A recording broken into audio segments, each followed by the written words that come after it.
Bonjour à tous et merci d'être comptés parmi les nôtres ce matin. Ensemble, parcourons les principales unes en kiosque au Cameroun. Nous ouvrons ce périple ce matin avec le quotidien Mutation qui nous amène dans la ville de Yaoundé et nous présente le bal des moustiques. Plusieurs quartiers de la capitale font face à une invasion de ces insectes nuisibles avec les conséquences prévisibles. L'analyse d'un entomologiste nous est fournie ce matin à la page 9.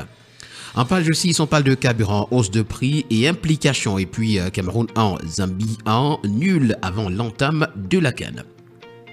Le quotidien bleu d'Aman Mana, dans sa parution de ce matin, s'intéresse au secteur forestier. 45 milliards de francs CFA de taxes pour 2024, c'est le titre qui nous est présenté à la grande une. Les syndicalistes de ce secteur sollicitent l'intervention du président de la République pour sauver ce secteur menacé par une augmentation de la fiscalité. L'information complète à retrouver à la page 6. Et toujours en page 6, on parle de sous-traitance. C'est 10 000 emplois indirects générés par la distribution de l'électricité. Ces emplois sont officiellement identifiés parmi les quelques 600 entreprises sous-traitantes du concessionnaire du service public de l'électricité Eneo. CAN 2023, les lions tenus en échec par la Zambie et puis vu la lettre de Manaouda Malachi aux acteurs de la santé nous est également présentée. Un autre journal ce matin, c'est le quotidien Émergence qui parle lui aussi de la CAN Côte d'Ivoire. Quelle chance pour les lions indomptables? C'est la grosse interrogation à la page de présentation. Santé, les promesses de Malachi Manaouda au personnel nous sont présentées en page 2. Et puis transport aérien à retrouver également en page 2. Le trafic passager a connu une hausse. Pour le quotidien national bilingue Cameroun Tribune, c'est la coopération entre le Cameroun et le Japon qui intéresse. Retrouvons les adieux de l'ambassadeur. Arrivé en fin de séjour, son excellence Nozomu Takaoka a été reçu hier après-midi au palais de l'Unité par le président de la République Paul Biya. Au menu de l'entretien, le développement d'une coopération bilatérale qui se porte toujours bien. C'est à retrouver ce matin des pages 2 à 3. Le quotidien Infomatin, pour sa part, parle de fer à béton. Les prix à nouveau revus à la baisse. Après celle intervenue en octobre 2023, la réduction annoncée ce 9 janvier par le ministre du Commerce oscille entre 235 et 70 francs CFA selon le type et le diamètre dans les villes de Douala et Yaoundé. Luc Magloabaga à Tangana fait également savoir que les nouvelles baisses enregistrées en 2024 s'appliquent à due hauteur sur l'ensemble du territoire national. L'information ce matin est à retrouver des pages 2 à 3. Le quotidien L'économie, pour sa part ce matin, s'intéresse au corridor Cameroun-RCA-Tchad. Les entraves au transit des marchandises nous sont présentées ce matin dans les colonnes du journal, notamment à la page 3.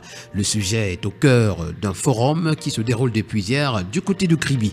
Hydrocarbures également à retrouver ce matin, le Cameroun s'apprête à importer 748 000 tonnes de produits pétroliers.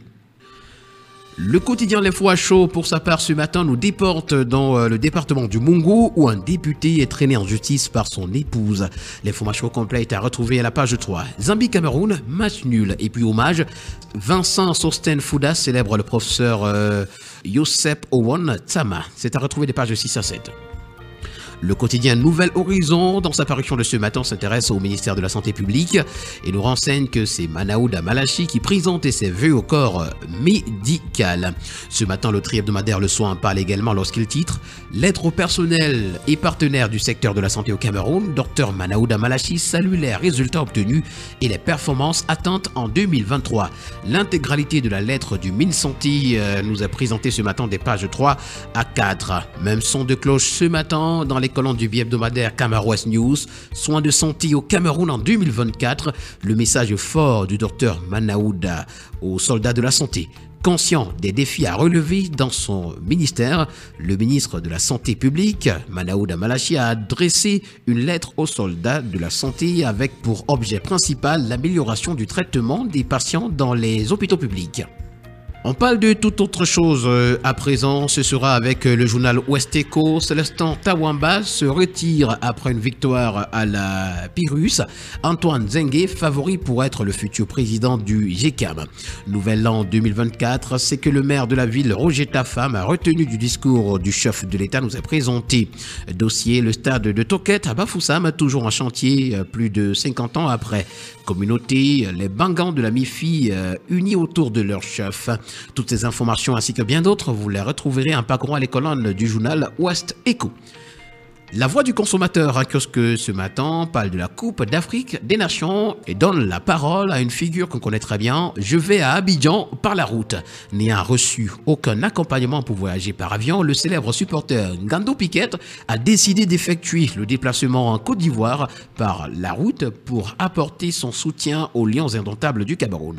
Le départ est prévu donc pour ce 10 janvier 2024 en compagnie des 10 membres de son groupe d'animation. Le journal La Tribune des communautés intégration ce matin titre à sa grande une Cameroun, Gabon et Guinée équatoriale, la zone des 3 frontières dans tous ces États. Elle sort de 2023 sans s'être débarrassée des goulots d'étranglement et autres entraves au mouvement des hommes et des biens. Au milieu des cris des usagers, affairisme et d'autres pratiques pernicieuses ont toujours bon dos à l'entame de 2024. Les échos d'une intégration sous-régionale à la peine à Kiossi nous sont présentés ce matin dans les colonnes de la Tribune des communautés. Et puis nous terminons ce matin par le bi-hebdomadaire L'Équation qui s'intéresse au 4e forum tripartite Cameroun-RC à Tchad. Dynamiser le transit des marchandises par les ports du Cameroun. Mesdames et messieurs, voilà qui met en terme à cette sortie de la revue de la presse camerounaise. Merci d'avoir été des nôtres ce matin. Au plaisir de vous retrouver très prochainement pour une nouvelle édition. Surtout, n'oubliez pas qu'acheter un journal, c'est participer à l'édification d'une société libre et transparente.